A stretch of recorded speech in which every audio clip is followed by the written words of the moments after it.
for me. I was getting to a point where my solo self-found warrior felt tedious and heavily at the mercy of RNG from map to map. It could go from easy to getting one-shotted at the turn of a corner. Upgrades also felt few and far between. I found a solution that can only be done right now with solo self-found characters that essentially doubled my stash tabs as well, although my old ones are remove only. This helped a ton considering I was hoarding probably more stuff than I needed, and I can move things out of the old remove only tabs as necessary. Okay, so here's what I did. I swapped at level 91 from solo self-found to trade league or standard league to alleviate some of the RNG related things and speed my progress up in the end game, allow me to try all the pinnacle content and get onto another character, because honestly, most people don't seem like they're really going for max level, and at a certain point your character's pretty much built. I think getting my character to level 91 and how strong it was in the previous video doing tier 18 maps, all solo self-found and everything, is kind of proof of concept to show that my character in the build is definitely viable to do without any trading. Now I want to showcase what's possible with trading. Although I didn't get the perfect items or anything close, I just spent 25 exalts to get a new chest piece. That's basically the whole premise of the video, but I'm trying to spice it up, add some narrative. The first thing upon switching to Trade League that I immediately noticed was how convenient the currency exchange is. Literally being able to trade fragments to fight something like the Trial Master, being able to get specific soul cores without having to do a shit ton of Trials of Chaos, hoping that you get the ones that you really want for your build. Things like that are just really, really clutch for theory crafting, in my opinion. One thing that immediately struck me was how you can do retries at the Arbiter, like on the first difficulty up to 6, and it like reduces it by 1 try each difficulty, as long as you're softcore, of course. But Trial Master should have that type of thing too, so that people can learn the fight. That's just my opinion. What do you think about that? I know Trial Master, as far as I know, doesn't have like difficulties the same way that Arbiter does, or map bosses or anything. But it feels like shit. I even saw somebody saying they ran the trial and it took them a week to finally do all 10 just to find out that they need 2 more fragments and they have to hope that they don't get duplicates, which if they're solo self-found, which I was, that's what you run into. Playing to level 91 solo self-found definitely, I feel, gave me the full leveling experience from gearing up, doing all 4 ascendancies by myself, not buying a carry. Those were frustrating as hell, you know, doing all 4 floors of Trial of Sekimus just to die because you can't grab the orbs fast enough during that boss fight. You know, you go to Leap Slam to try to cover ground and your character jumps in place and doesn't cover it. You have to use Shield Rush. Most likely, that's what I did when I finally beat it. I just wanted to have a tankier health-based character, and there's only so much that you can really do in your control that's not RNG based in order to boost that health up higher. So I just wanted to kind of showcase how easy it was literally to just trade, get something deterministically. And I know that I definitely don't have the best gear by any means. It could always be better. You know, I could always spend more currency, or I could save that for another build that I want to make for future content to make, you know, for my own entertainment of trying something different. Because, yeah, I could make this build 9% better, 20% better. You know, I can get it to level 100 and get 9 more passive points. But at the same time, it's going to be doing the same actions, going through the same motions that it currently is. So at a certain point, it's probably better to move on, play a different build or something, rather than, you know, just getting stuck in the repetition. Unless there's certain goals that you maybe have set. Beat this boss, beat this particular content, whatever the case may be. I imagine over the course of this little rant that I had that there was gameplay in the background showing this character off and everything. So I'm going to switch over to my other microphone, do a live comm just going through the whole character. Skill gems, passive skill tree, the gear, everything of that nature, and final closing thoughts. Hope you all have a great day. If you like the content, be sure to subscribe for more. I'm really loving Path of Exile 2 right now. Gonna try to keep more builds coming out. Keep just noticing new things within the game. Try to be creative. I really love the innovative aspect where you can really put your own spin on a build and everything. But yeah, take it easy, guys. We tried to get our life pool up. So by trading 25 exalts for this, we were able to get our life pool up. Good little chunk just by this one piece of gear. And it's not perfect, of course. Ideally, it would be 5 links, and we would have like the right rings and other stuff for our resistances to put just 5 of these 2% life soul cores in them. But, you know, we'll maybe be able to get that eventually. So, same weapon as before. New ring, another new ring. We need to do some other stuff with the rings, probably get better rings in general, because we don't need like increased cast speed like this ring has, but the rings really do a lot for our res right now. This ring's actually required just to have enough strength for my gear. So everything's kind of really on a as necessary basis to a certain degree. But we do have a really strong weapon, I feel like. We have a good shield right now. We actually found another good shield earlier, this one right here. But we don't really need those reses on that. This one has more life on it and everything like that, and the strength that actually lets us hold the weapon as well. We did find a better helm. We found this helm earlier. So this is a new piece that we're using.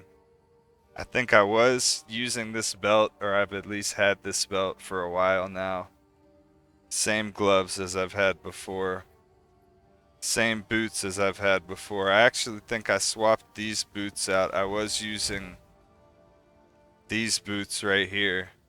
But if I do that, my cold res is just terrible. So, you know, we gotta just move things around sometimes. We might find an upgrade in one spot and then have a downgrade in another area just to fill those like resistance gaps or whatever. So then we got a new amulet actually. We need the amulet to be able to run both of our heralds. So we wound up swapping the scavenged plating and just getting Herald of Ash back just to get more explosions on the enemies.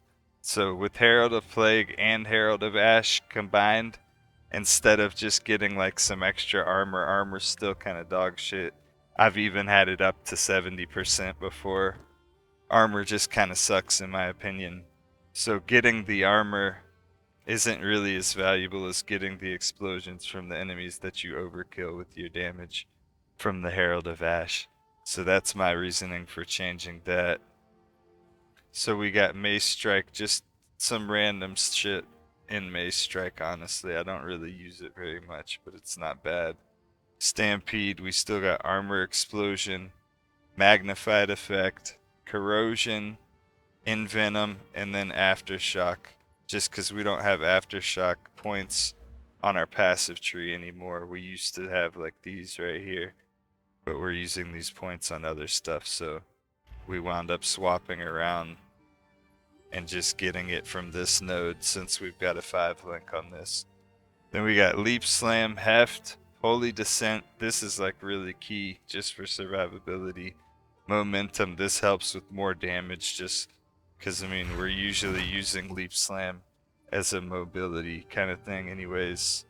Then we got Bludgeon, which is nice because it can knock the enemies back. Sometimes we're in a tough spot, need to try to jump away. When we land, we can clear some space to be able to even just get off our stampede in the first place because it has the whole wind-up thing going on with it.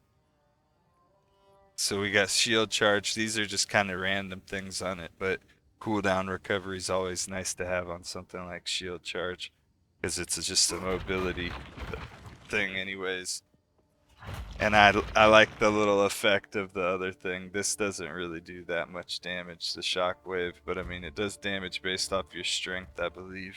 It's decent. It's not necessary. I just like the way it looks. I don't know what else would be better to put there.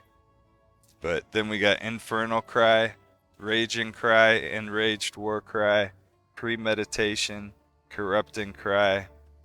Then we got perfect strike, window of opportunity, martial tempo, fire penetration, searing flame. Then Herald of Ash with fire mastery, just a free +1 right there. Herald of Plague. I had to get it level 12 in order to be able to equip it, just because the dex requirement goes up to like 150 or something at higher levels.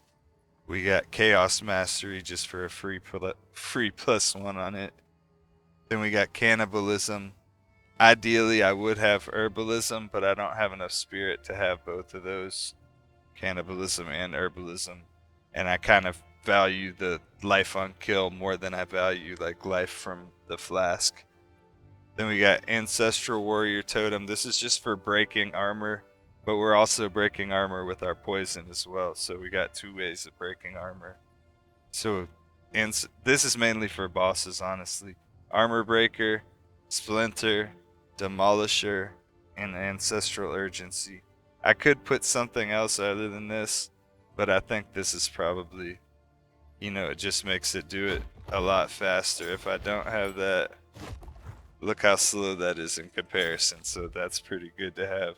Hammer of the Gods, Exploit Weakness, Concentrated Effect, Lacerate, Brutality, and Heavy Swing. I've had this saying sheet damage up to 105 DPS, but it's like at a certain point, you have to kind of pick and choose what you want to build into and what you want to like put your points into on your character. One other thing that I forgot to mention is I did the little like instilling thing on this so that I could get increased block chance. So I got 69 on here, which is nice. And then we're a little bit lacking in the cold res and the chaos, but I mean, we can just farm and eventually get better various pieces of gear and shit. We're never going to be fully perfect. We'll also get stronger as we get more passive nodes as we level up and everything like that. But this is the passive tree now, how I have it currently.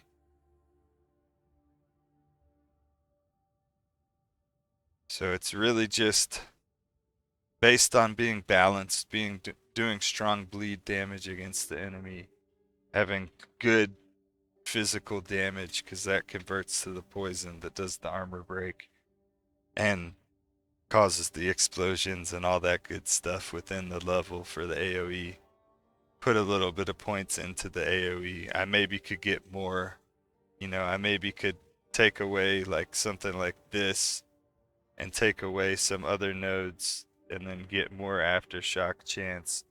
But, ideally we want to take out the packs together within the first hit them, and then they explode because of the poison with the armor explosion, overkill explosions from that first initial hit with the stampede, like on the weaker little mobs. Just a bunch of different explosions chaining together essentially. So I think that's pretty much it. We can definitely get better on our resistances. We could get our life pool up better, get a way better version of this, get way better gear in general over time. It's probably unlikely that I'm going to find a better, I could have this with literally a better roll on this weapon. Ideally, I would have this in a better roll, on the physical damage, and I would have a 3 link or whatever, 3 sockets on there. But, we got what we got at the moment. I don't think the gameplay is going to be massively different. If I was to, it's going to be a little bit different, a little bit tankier, a little bit more convenient. But I don't think anything's going to be tremendously different. Maybe I could do something with my instilling where I get something related to poison that, is just absurdly far on the tree or something like that. Like something recover 2 life, like I could get leeching toxins, greed, suffering, stuff